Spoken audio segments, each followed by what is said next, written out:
his mouth shut, pulled the dagger from the top of his boot, and slashed the traces on his side. "Here, use this." He passed her his knife, handle first.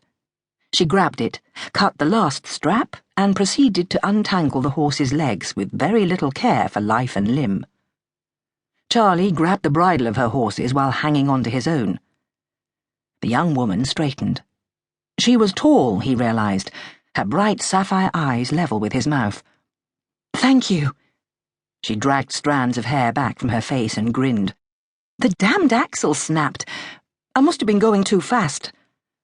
Another Letty laid with her coachman-style language. "You were lucky I managed to stop." He glanced around. "Where is your groom?" No gently bred female travelled alone. "Sure," she waved a dismissive hand. "I only went to Skepton. I don't need a groom for such a short journey." "Reckless, as well as a menace on the road?" "It seems on this occasion you do." He huffed out a breath. He couldn't leave her stranded on the side of the road with night falling. "A broken axle, you say?" It might be a strap, in which case he might be able to fix it. "Hold the horses for a moment, please." With the confidence in her abilities he didn't usually feel around females, he left her holding the horses and went to the back of her carriage. He crouched down beside the wheel and parted the long yellowed grass on the verge. Blast! No fixing that. The axle had snapped clean in two near the offside wheel. She must have hit the verge at speed to do so much damage. He returned to her. "No hope of a makeshift repair, I'm afraid. I'll drive you home." "That's reet kind of you," she said, her Yorkshire accent stronger than ever. Then she smiled. It was as if he'd looked straight at the sun. The smile on her lips warmed him from the inside out. Lovely. A distraction he did not need. He glared at her. "Where do you live?" His tone sounded begrudging, and so it should. The careless wench could have killed them both, or damaged some very fine horses.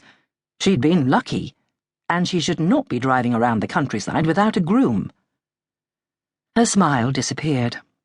She cocked her head on one side. "No need to trouble. I'll ride." She jerked her chin towards her team. "One is lame, the other is so nervous it is sweating and likely to bolt. It is my duty to see you safely home." And his pleasure, apparently, from the stirring in his blood. Damn it.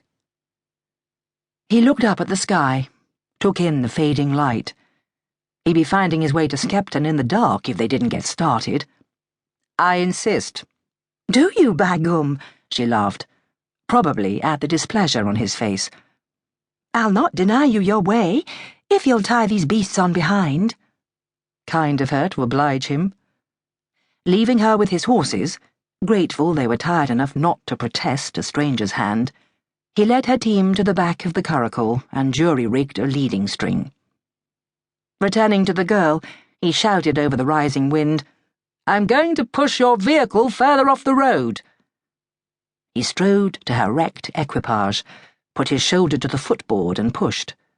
The phaeton, already teetering on the brink of the shallow ditch, slid down the bank, its poles tilted to the sky. No one would run into it in the dark. "Strong lad!" she yelled. Good God, he almost felt like preening. He suppressed an urge to grin, climbed up onto his box and steadied his team. The perfectly matched bays shifted restlessly, probably feeling the chill as well as the panic of the other horses. "Can you climb up by yourself?" he asked, controlling the beasts through the reins. She hopped up nimbly. He caught a brief glimpse of sensible leather ankle boots and a silk stocking-clad calf amid the fur lining of her driving coat before she settled herself on the seat. A very neatly turned calf, slender and sweetly curved. Bloody hell. "Which way?" "You'll have to turn around. I was on my way home from Skepton." Skepton was at least 5 miles on, a mill town, not a place a respectable female went without a groom. Just what sort of woman was she?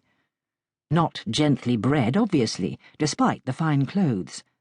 Apparently, he was soon to find out.